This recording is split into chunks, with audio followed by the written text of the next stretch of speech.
All right, everyone, welcome back to the Coyote Radio Show and Podcast. We got a great guest today, a man that wears many hats in the world of music. Charlie Hatcher's with us. He's a big part of behind the scenes of why Healing Appalachia is such a successful music festival that raises money to fight drug addiction and this opioid crisis that we have, especially in the Appalachian region. And I'm sure most of us can say that we know or been directly affected, or friends, family that's going through these battles or have gone through them or even lost someone. And it's a big deal. I'm glad he's going to be on here just to kind of talk about that and kind of get the backstory how it all started with this event and the people behind it and kind of what the future holds for it too. So with that being said, we got to give it up to the sponsors real quick. Duke's Indy, check them out. Great honky tonk here in Indianapolis. Stop by there anytime. They got music a lot, most nights, and if not, great food. Fried chicken is on point. I'm not lying. Go get some fried chicken from Duke's. And then the Bar Distillery, great people, great bourbon, great facility. They got a lot going on there. You can take the tour if you go through Muhlenberg County, Kentucky. Check them out. They're all over. Got the links below for websites and Jam Nation. We'll be talking with them soon, the founder of Jam Nation. There's a lot there in that whole package. And so, yeah, I think that covers it all. We're going to go talk to Charlie and see what this whole thing is about. So thanks for sticking around.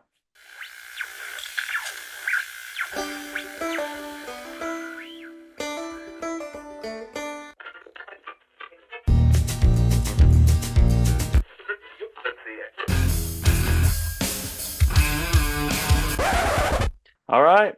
Charlie Hatcher's with us from Healing Appalachia. How's it going, What man? up? Good, man. Hanging out and hanging on. Yeah, I'm sure we're all busy, just with different stuff. But it seems like right now your region is very busy with all the weather that just hit and cleanup and uh, Fortunately for us, man, it didn't get this far north okay. uh, in Appalachia. All of our friends in southeastern Virginia and southeastern North Carolina and western Tennessee, and even down into Georgia got it pretty damn good, man. They weren't expecting to get nearly what they got. Yeah, it's crazy. Yeah, it's Uh, tough time. so yeah, we're starting out on a good topic. Well, But agony and despair. yeah, Yeah, well, like I was telling you, I appreciate you jumping on and sure. kind of the background for people listening. I've attended Healing Appalachia the past 2 years, Me and too. huh? Me too. Oh, I'm sure more than two. Hmm. But Yeah. I've fallen in love with the idea. I love what you guys are doing. Not only is the music's great, but the overall cause of it and what you're doing for helping out, especially in the region with recovery and opioid addiction and all. I mean, there's so many factors, but I was just wanting to get your take. Your, I guess, what's your actual title? Are you the director? Is that what I'm? Man, I'm everything. I don't really know, to be honest with you. I started it all on just out of sheer anger and put together a board of directors and, you know, and just built this thing. I've said it before that, we built the table, we built the chairs, we cooked the meal and sat everybody down and brought us to where we are today. And then, but none of it's possible without the help of, we've got a fabulous board we put together. Um, it's a very diverse board, and it's a lot of we're all Appalachians, and we all get it. Everybody's got somebody in their tree that's been affected by this, Yeah. So so it's what? kind of easy to make the right decisions. Right. So when was, I guess, the time frame of all this? Um, the Well, the idea first one popping I up. always have to look up here on my wall. The first show was October 6th, 2018. Okay. Um, we started this thing, putting this thing together back in 17. But I don't know if you've ever done anything with a nonprofit or trying to start one. It's not easy. It's not. It's not easy to do it correctly. And fortunately, we had some good folks around us, that some lawyers that guided us down the path to make sure that we did it right, and that we're going about things in the proper way.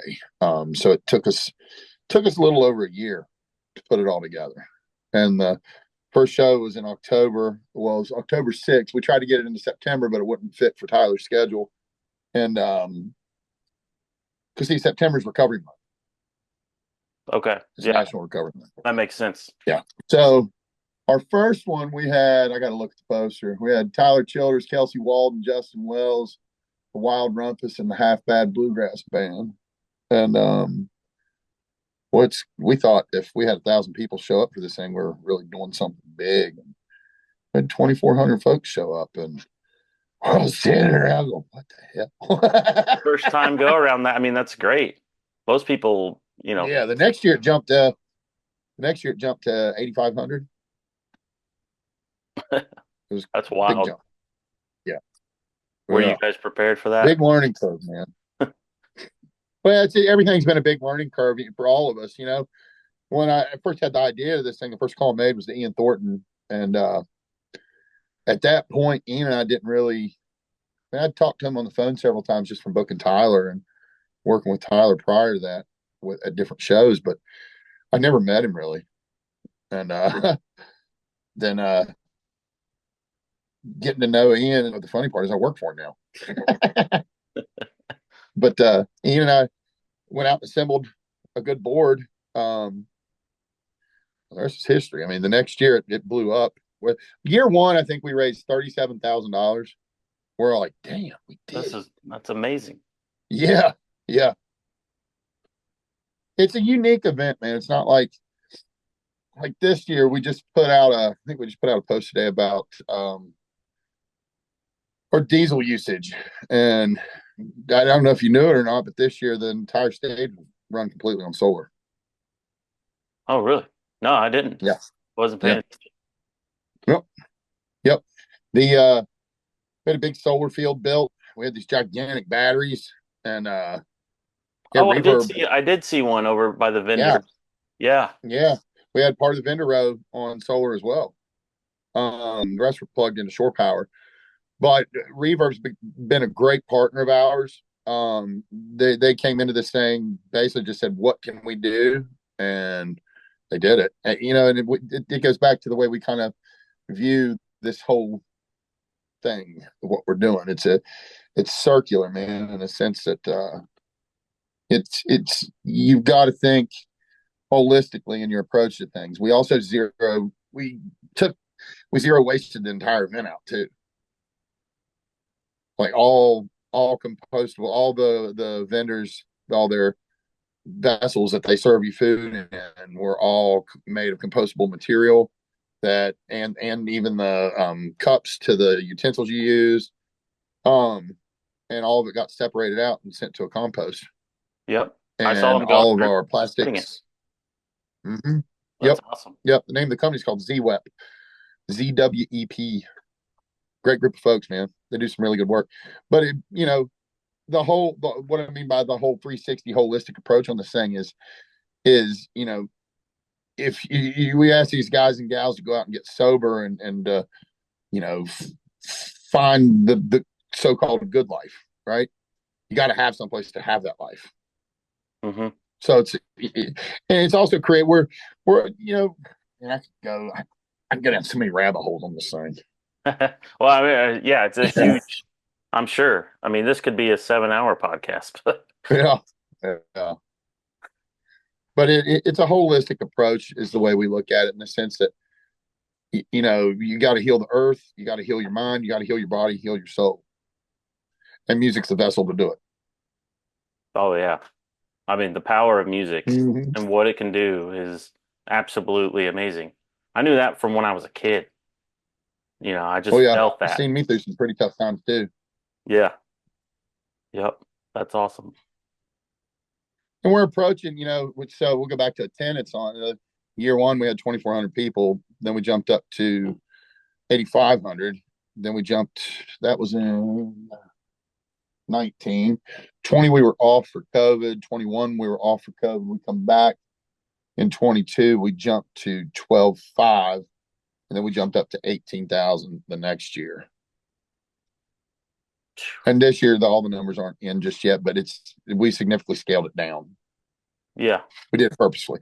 Well, we're attacking different aspects of our event one year at a time as we can do it, right? And so this year, I don't know if you noticed, but the level of production was through the roof. Yeah. We invested a great deal into that. And that goes along too with, growing pains, figuring out what's the best practices and proof of concept. But I think we're getting there. I really like what we did this year. It was awesome. I'm really proud of the team we've assembled. That's another thing that separates us from everyone else too, is we're the only event I'm aware of anywhere that's 100% run on recovery labor and people that are in active recovery. We had north of 500 folks. Did you ever see the opposite end of the property? Like as you're coming into Healing Appalachia on Yeah. 219, if you Yeah. look immediately on the left, there's I all had those I tents that are down there. It's Yep. like an entire city down there.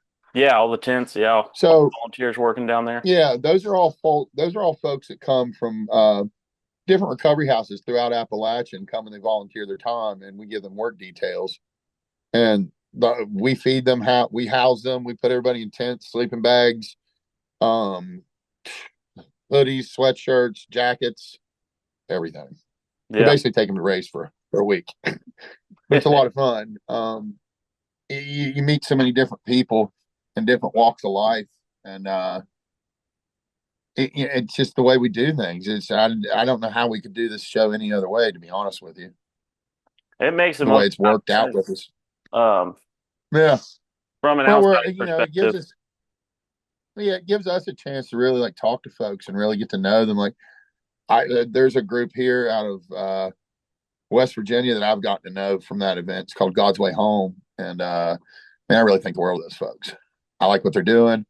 I like the way they go about stuff, and just the process that they do. And the couple guys that ended up on my work detail, I've gotten to know them pretty good. And, they're good folks, man. Yeah. I Mm-hmm. and I'm sure obviously with that many people volunteering working, there's all levels of stages that they're in as far as recovery goes. Oh And yeah, there man. I'm We've got people that are straight from Department of Corrections to 2 years. Yeah.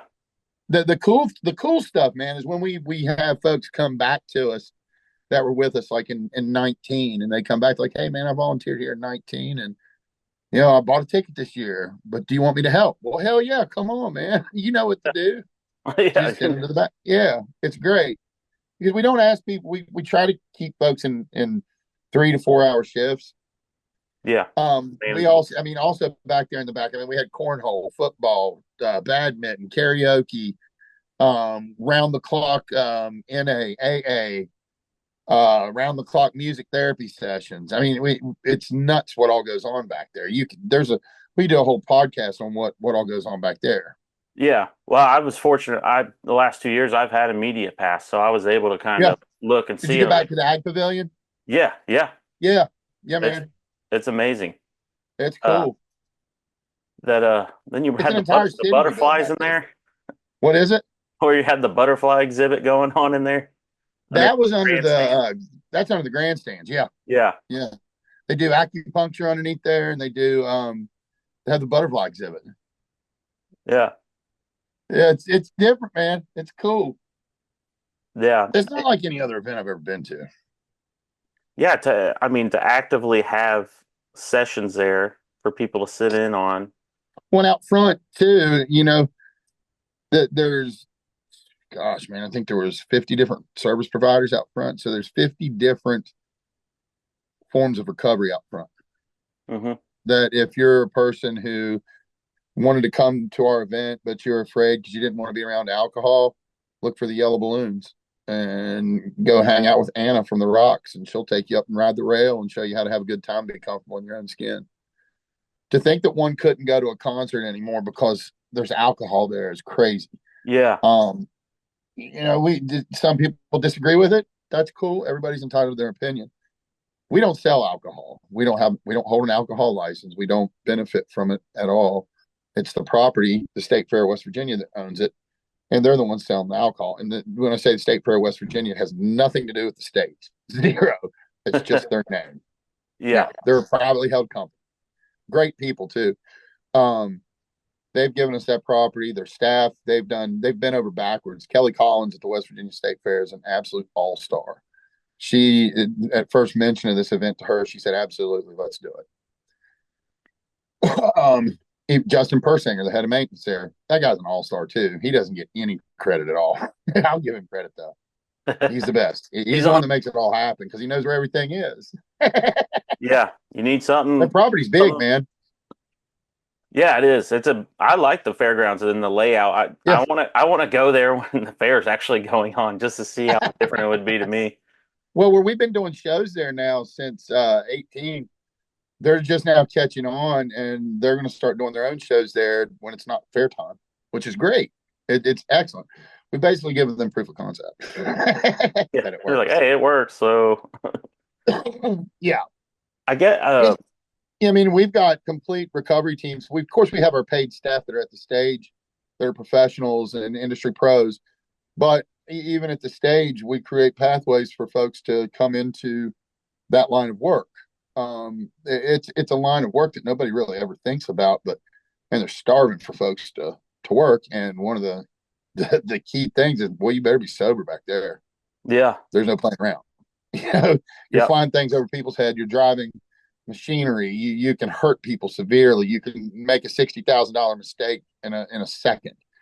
And these guys got it together. And I got to say, the recovery point boys that come up to us from Bluefield are they're aces. Every damn year, those guys from Bluefield come up, and they're just bust ass hard workers, good humans. But they'll stay there till the very bitter end, man, and get it all done. That's how we do the show. Yeah. No, and then I was thinking too with that having all those guys there, and not for all of them, or I'm sure there's a lot of people that had issues or going through Mm-hmm. issues in and out of recovery that Yeah. they feel somewhat worthless at times. And for Mm-hmm. you to open a door, even if it's volunteer, and feel Give like them they're a value. part of something huge and have a Mm-hmm. purpose, Oh yeah, that means the world to people, yeah, it wouldn't to yeah, man. me. It does, man. I go back to that. It's a holistic approach. It's a 360 approach. There's so many facets of what we do, how we do, why we do it. We're also creeping up on, this coming November, we will be cresting over the $1 million mark of gives.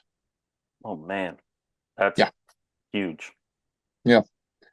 None of this is possible without first and foremost um, our volunteer staff, our volunteer board, um, our volunteer musicians, um, and none of it could happen. I mean, it just the thing's it's pretty expensive to run. Oh If we yeah, weren't doing things the way we're doing, it'd be tough for us to give all the money that we do give. right. Um, we just kind of jumped into it. I should probably back up a little bit for people listening. How are you even involved in music in the first place? You're a booking agent or a promoter or what? You own a venue? Like, how did that No, even? I've played music. I've been in touring bands. Um, I sure like my wife a lot, and I like to stay home. And I got two kids and two dogs, and I'd rather be at home. I was trying Yeah, to figure out a way that I could keep myself involved in the music industry or music business per se. But I go back that one up. I'm also a third generation music store opener or owner. My grandfather owned a music store, opened up in the late 50s. And then my dad moved down here to Greenbrier County and opened up Alpha Music. And then I bought it from him. And we just recently closed it after COVID, basically because we couldn't get product in. mm, But I've been involved in audio. I've been involved in production. I used to own a production company. I've played in touring bands. I still play in a white boy reggae band here in West Virginia. And just trying to figure out a way to stay involved in the industry. I've been on the management side. Never been an agent. Don't want to be an agent. God bless agents because their job's tough. Um, Ian Thornton gave me a break and tried us out. We figured out a couple different things to make some things click, and yeah, here we are. Yeah. I've run sound. I've done production for years, and so that got me in a position where I'm learning who the buyers are. I'm learning out who the bands are, who the agents are. So then I get approached to produce these events, and then that steamrolled into other ones. I get another one I do is Mountain Music Festival. It's in its 10th year. Oh, and actually I think it's going into its 11th year maybe this year. I can't remember. Um, it's at Ace Adventure Resort up in Oak Hill, West Virginia, and been doing that one for a while. Did the West Virginia Brew Festival. Um, just a bunch of things, different things, man. Yeah. And then it kind of led me to this point where, you know, when when I was younger, man, I used to follow the Grateful Dead, right? When I came home from Dead Tour in '95, and all of my friends that were out there started getting hooked on heroin and pill, and then the whole pill thing hit, and that carried us up, all the way through the 2000s to now we're back to fentanyl, or well, to fentanyl now. Heroin's now it's fentanyl.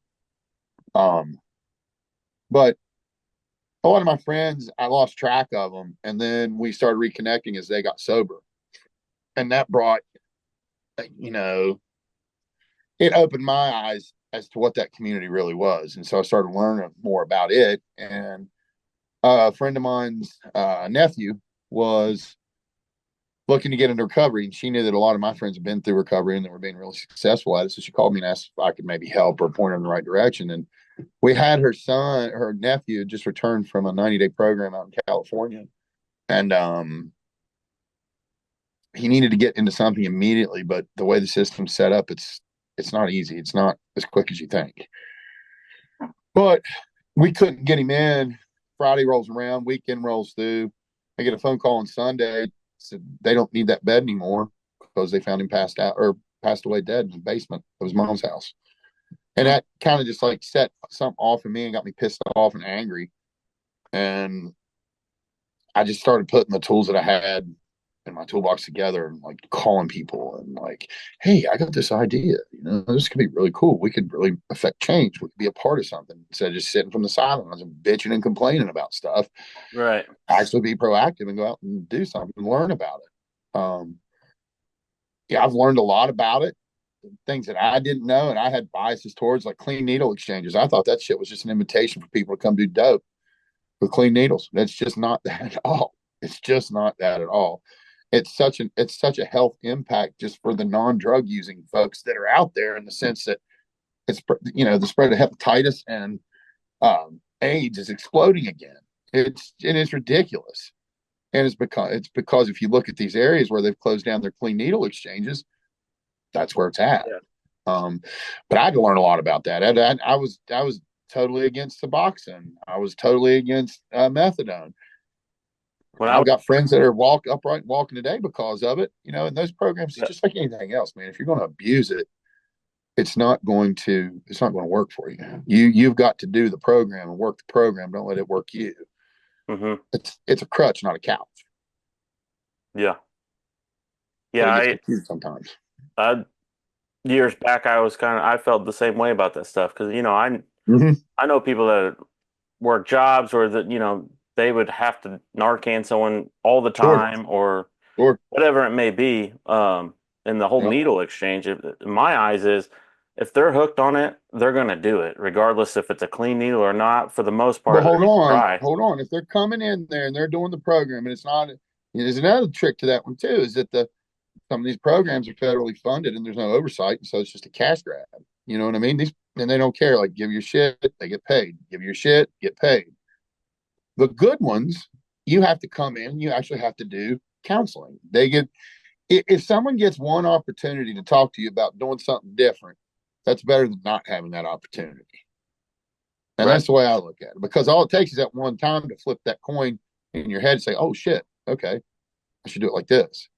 Um, it's difficult. I mean, and it's murky. Hmm. It, it's not pretty at all, and I think that's why a lot of times it doesn't get talked about publicly because everybody's got it in the family. I don't care who you are, you've got it. If you're in Appalachia, you damn sure got it. Yep. I'm, Um, I'm here in the Midwest, and I yeah, got my family. I know a lot sure, of sure, me friends that too. have passed. Yep, So many people. I mean, it's crazy. Do you but keep track of like actual statistics in your area as far as numbers? I read something, and I don't remember where I read it. Something about one day in Huntington, like there was like 27 50, people. huh? I think it was 27 people. 27 people died in Yeah, like one day. yeah, yeah. Hot batch of heroin came to town. They declared a national emergency, or not national emergency, but a state of emergency. They shut the streets down, put a curfew in place. The National Guard was out. I mean, it's fucking wild, man. I don't live in Huntington. Right. Well, yeah, that region, I guess, is what I Yeah, was getting at. but I mean, it's everywhere, though, dude. I mean, Yeah. there was a hot batch come through Greenbrier County last year. 16 people dropped. Now they got them back because Narcan's become more of a mainstay and it's more readily available. And here's an example: at Mountain Music Fest, the company that comes in there and does the production work there.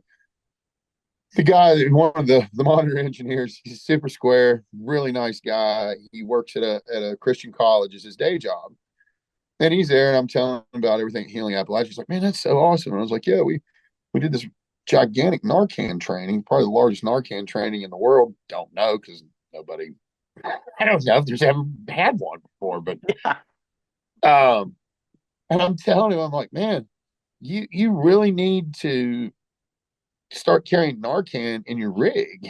And he's like, Troy, I don't do drugs. I'm just like, no, I know, man.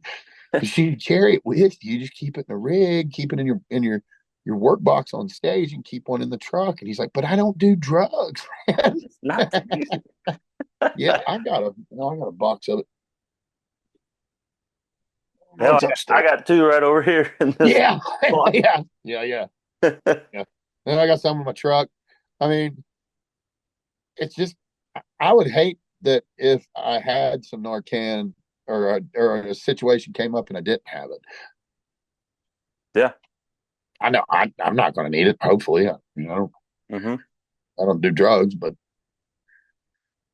I just if I've got it, I'll damn sure use it on somebody else. Yeah, absolutely.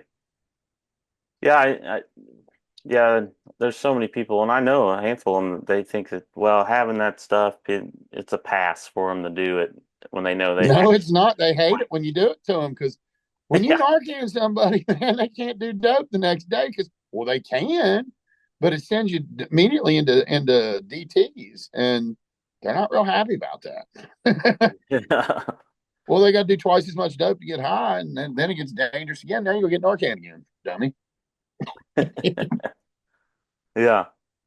At the end of the day, that's someone's kid or father, Yeah, it's a man. human being, and people just, I don't know, Somebody's mother, that hard brother, to get. priest, or teacher, man. It hits everybody. It don't care. It don't care who you vote for, who you pray to, who you fall in love with.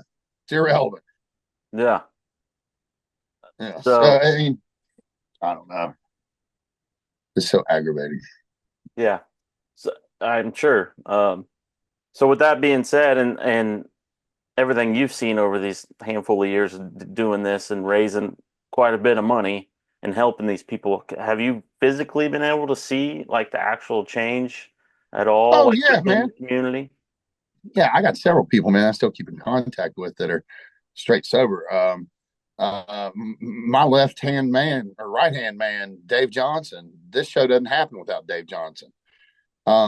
Dave Johnson first started working with me at Mount Music Fest. I needed some volunteers, and he had just started into recovery, man. And I think, well, yeah, Dave's 10 years clean now. Yeah, That's awesome. yeah. I mean, him, Cliff Massey. There's a pile of them that have really been there the whole time, Yeah. Now, and then they're still sober to this day. that's incredible. And that sheds so Mm-hmm. much light to people, like that it is beatable. People do get better, like, because Well, they're it's like I said earlier too. The really cool thing is seeing folks that came through your program, and they come back 2, 3 years later, and they're like, "Hey, man, I bought a ticket." I'm back. And then I've still got folks that have graduated their programs that come back every year and still volunteer. My buddy Tyler from up in Parkersburg, he's another one. That's He great. comes back every year and volunteers. Hell, he goes to other events that we do too and volunteers just because that's his thing now. Yeah. Now, Hmm. do the bands do they play for free for the Yeah, cause? for the most part, yeah. We don't ask anybody to go in the hole. Right, you just subsidize their Of cost course, of maneuvering, but that's cost of it. doing business. And they're very great. The cool thing about this, man, is a lot of the bands come to us. That's awesome. It's really cool, man, and that's why we have such an eclectic lineup. I mean, it's different, man. It's It across is. the board different. It is. Bringing in Carl Denson, I love Carl Denson. What a fabulous human being, first and foremost, and the second of all, he's just a great musician too. His Golden Messenger, My Morning Jacket. I mean, are you kidding me? Yeah, what a mix. Yeah, it's I would have weird. never thought, My Morning No, Jacket. no. When I saw Well, I that, mean, last year we had Trey Anastasio from it Fish. Yeah, and is. it was awesome. What a friendly guy. And a lot of Fish fans that were there said he doesn't talk. He doesn't talk at all. Man, he got on stage and told his story, which was really brave, and it was really. I mean, wasn't really a dry in audience, man. It was cool. That's another thing too that sets us apart from all these other events is the way we do our programming.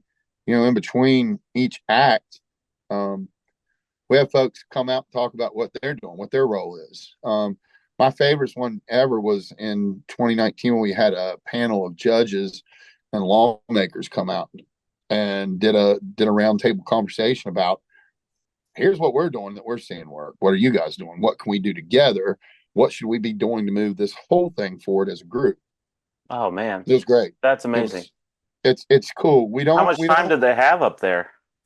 it's a 30-minute break. 30 minutes? Okay. Yeah. Yeah. Um and sometimes on Saturday we do talks in between, presenters in between, and then we do tweeners. I like to give folks, a break. Like this cat this year, Cody Christian. Cool dude, man. Love Great Cody. musician. He's a friend. Liked him a lot. And but we give him 15 minutes in a spot where they probably on a show that they probably wouldn't get otherwise. And Yeah. it was fabulous, man. I It was really loved good. Hayden's testimony before he played some songs. Wow, Yeah. man. What a Hayden, he's a story. trip, man. What a writer. Like Yeah. he'll be well, he's coming here to hang out with me here in a couple days. We're gonna go catch the Lost Dog and Nolan Taylor show. Tell him I said suck it. Yeah. But we're gonna hang out here, maybe do some field recordings or whatever. And Hayden's a good guy, man. Tell him you talk to me and he needs to do that cover. Just say that cover. that cover, that's all he needs to He'll know. know. He'll know. Good. Yeah, but I mean, He's what? a good guy, man. You know, he and I've been round the room quite some time, man, talking about his time and when his card was going to get pulled. He beat the dealer on that one, man. Yeah, He woke up just in time, man, because he was in a bad spot, man. He's a good guy and he deserves to have a shot at this thing. But and that's the thing too. Like when this stuff happens, man, you can't, especially when you're playing night after night after night after night. You're in all these different towns. Everybody wants to have that story. Everybody wants to be able to say, "I did this with that person." yeah, It's not cool, man. Those people don't care about you. They care about that story. They care about that post they get to put on their social media. They don't care about your body. They don't care about your mind. People like Benjamin Todd. That guy's a stud. I mean, the things that guy fought through to get himself to where he is now. I mean, I really admire him. And I think that he's a good mentor for a lot of other musicians that are out there trying to do this thing. mm-hmm, It's just pure stick to itiveness with him. And he had a great support system in Ashley, but he's a good guy, man, and he really sets a standard, I think, for a lot of folks out there that are possibly on that path right, and how you can make it work and how you can be successful at your business. yeah, absolutely, And whether your business is music or whether your business is a shoe store, it's irrelevant. It's the mindset and the attitude. And absolutely. I think he exudes it. He He's pretty open about it, man. He's very friendly with folks. Yeah. Oh yeah, we're great But buddies. don't get it twisted. He's serious. Oh, he's dead serious. Oh You damn yeah. right he is. I Me- told him, I said, man, I said, dude, I don't know whether you're gonna stab me in the neck or give me a hug. Yep. He gave me Oh, a hug. He's a great guy. I think out of all the interviews and all the people I've met through the show, me and him are probably the closest that I've met. Yeah. I You know go down Jeremy deer Pinnell? hunting with him and everything. He's Do you know Jeremy Pinnell? oh yeah, I love Jeremy. Jeremy's another one too, man. I How do you told him, not man, like Jeremy? I said, I don't know if you're gonna stab me in the neck or give me a hug, buddy. He might do some jujitsu on you, man. He's great. He's quite possibly one of my favorite songwriters that are out there doing it right now. Yep, absolutely. He's in the Good Human Club too. Good He's a human huge club. Grateful Dead fan, closet Grateful Dead fan. Is he? Next time you talk to him, ask him about his favorite Grateful Dead covers. Huge fan. That's funny. I A didn't know that. I know lot of people don't. he does have a wider range of music that he's into for sure. I Yeah, didn't he know he used was to a be in a deadhead. Grateful Dead cover band. That's wild. Yeah. That's No, good I'm full of stuff. shit. He hates Grateful Dead. Oh, really? Yeah. I was gonna bring it up. Yeah. He busts my balls because I really love the Grateful Dead. I'll still do it. I'll still do it. Oh, I'll I tell him, would. I Hey think man, he's Hatcher said you were in a Grateful Dead cover band, man. What's your favorite cover? yeah, that's great. He's a good one. And back He's to played there Hayden, twice for you, right? For Healing, or maybe three. once, I Once? think. I think just once. I'll be honest with you, I gotta look at No, the no, posters because I no. I can't think you're remember. I think right. it was just once. It was just once. Yeah. Okay. Um, he's a great guy, man. He is a genuinely good human being, man. But I want to go back to Hayden. I think Hayden, he's one of those cats, man, that really he struck a chord in me too. I genuinely care for him. I don't care about his career. I care about him as a person, first and foremost. His career will fall in place for him. But the walk that in the journey that he's found himself on, I just hope that he can stay it every day, man. I think about that cat. I really like him, man. I genuinely like him as a human being. He's a good person, and he tries his damnedest to not be. Well, yeah, like I said, his testimony was really strong. I think he's Yeah, probably around 10 and a half months now, the way it yeah. falls. It's So 10 and a half. he's sounding good and looking good. And so, Yep. yeah, I'm rooting for him. I'm so Told him proud of when I that guy, talked to him, I man. said I was proud of him. I barely even know you. Yeah, yeah. I'm proud of that guy, man. That's great. So moving forward, what kind of changes do you think might happen or things that you might have learned from to make it better for the following year? I know my wife's not going to head up hospital anymore. That's a uh, big job. It is a lot of. holy shit, man.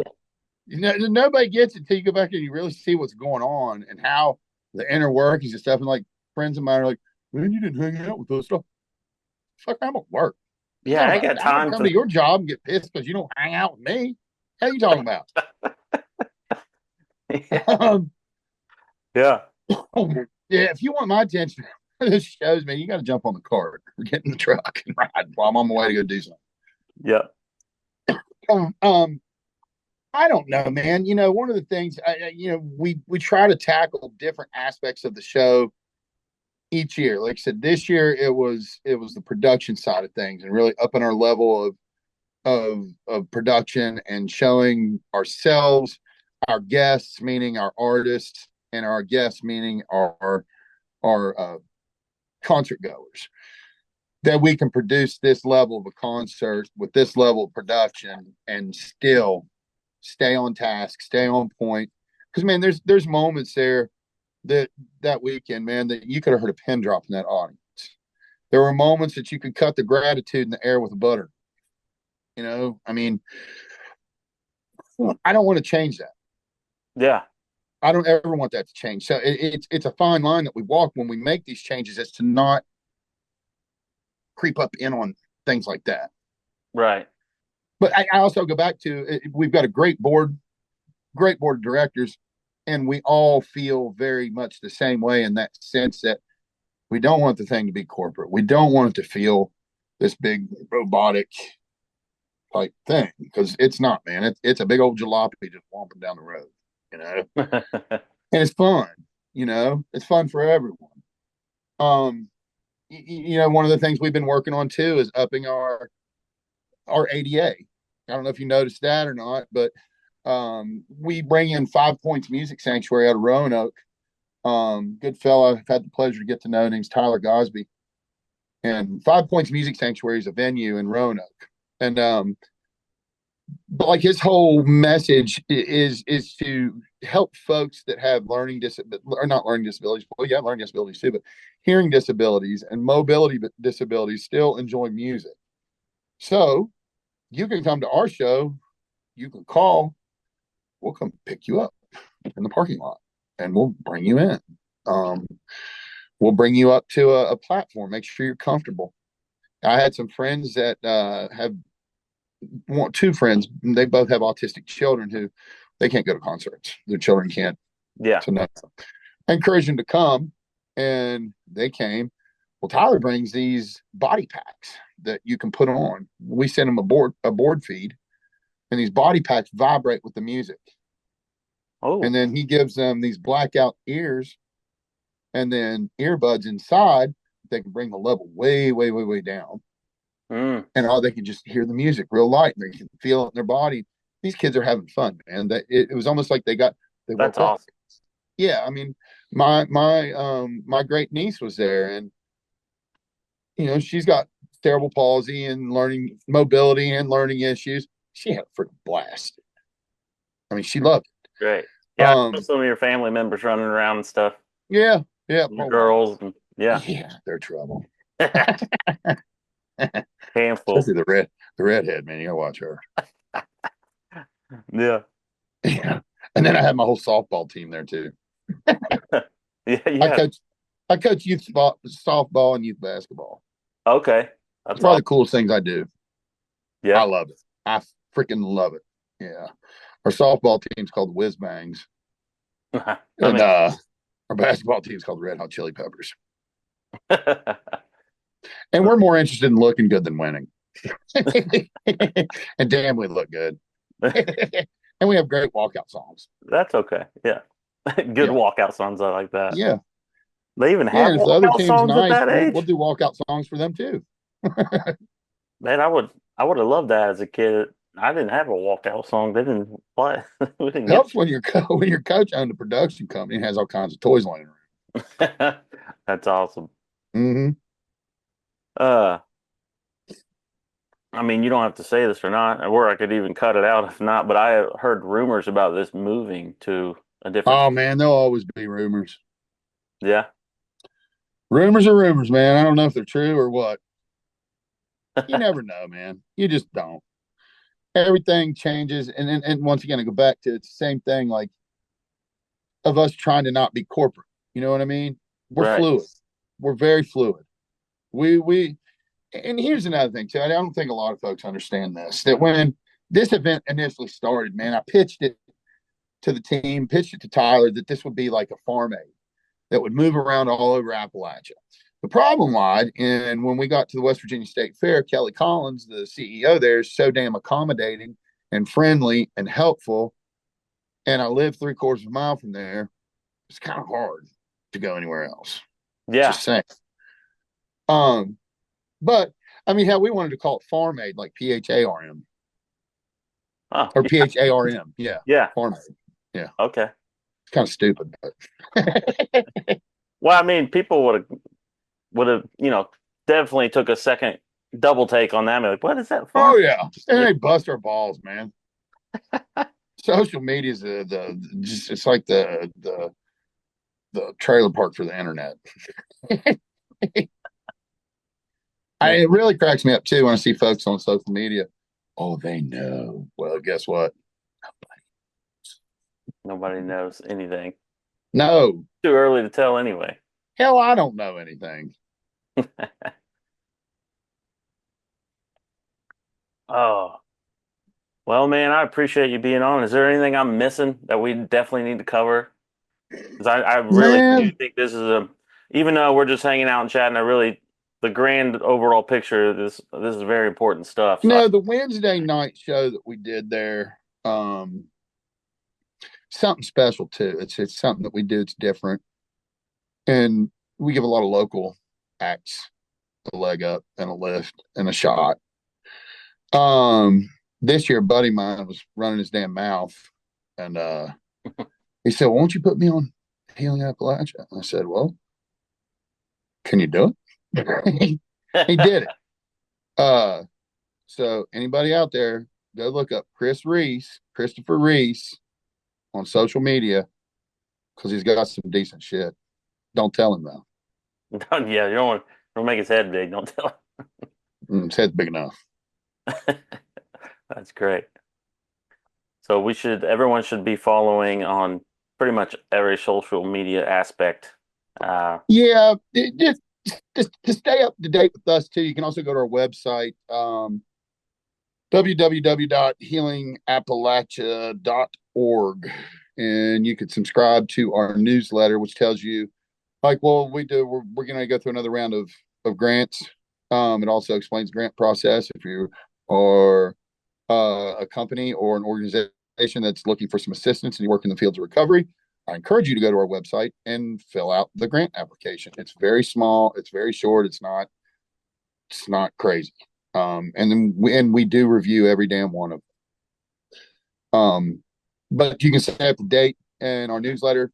It keeps you up to date on all of our giving and other events that we do and other events that we sponsor, and highlights people that we work with, like Camp Mariposa. That's another one that's a special place, man.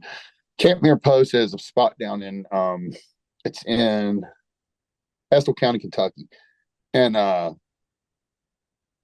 Etzel County, and they had lost their funding, and we were able to get ourselves organized. They lost all their federal funding, which meant it was like 35 to 40 children were going to lose all services throughout this past summer, and they wouldn't go up for refunding again until the following spring. But the Hickman Holler Foundation and partnered with us, and we were able to bring them up flush so that they could maintain the level of services that they do for these kids. It's a camp, man, where they deal with folks whose parents have overdosed and died, or are currently incarcerated, or the kids have been taken into child protective services and been split up. It's a place where these foster brothers and sisters can get together in a safe space and a healthy space. Um, and the people that run are they're special folks. Yeah, man, that's awesome. Yeah, there's tons of these, man. Like I said, we could go on for hours on this. Yeah. Dave Johnson, you should really interview Dave Johnson. Okay, I'd love to have him, definitely. It's But D Johnson at healingappalachia.org. I'll follow up on that. I'll do it. Yeah, Everyone has it. Everyone send him a message. everybody send Dave an email. He's gonna love you. Oh, that's great. That's great. All right, man. Well, I appreciate it, like I said, and we'll be in Yeah, touch. we'll do another. We'll give his phone number out. Yeah, phone number, social security number, all Yeah, that. nah, he don't want that. He ain't gonna get you anything. That's great. Well, I'll keep in touch with you, man, and as time goes on, and I would like to help in any way on my Yeah, end. man. I don't know, just sharing this, I would like to think I'm helping in some sort, but as far as like Sure. little physical, hands-on stuff, Maybe I'm do some my auction wife stuff or even something said, next year before we get into the show. yeah, Or maybe just hit me up when we do our uh lineup announcement. yeah, yeah, That'd be a that'd good be one. great. Spread the Yeah. word. Yeah. All right. Well, thanks everyone for listening. Make sure, like I said, follow Healing Appalachia on all social media and their website. Everything we talked about, there's links in below, and share this podcast. That would help everyone. So, Yeah, man. all right, buddy. Well, you enjoy your evening, and we'll see you later. Thanks, homie.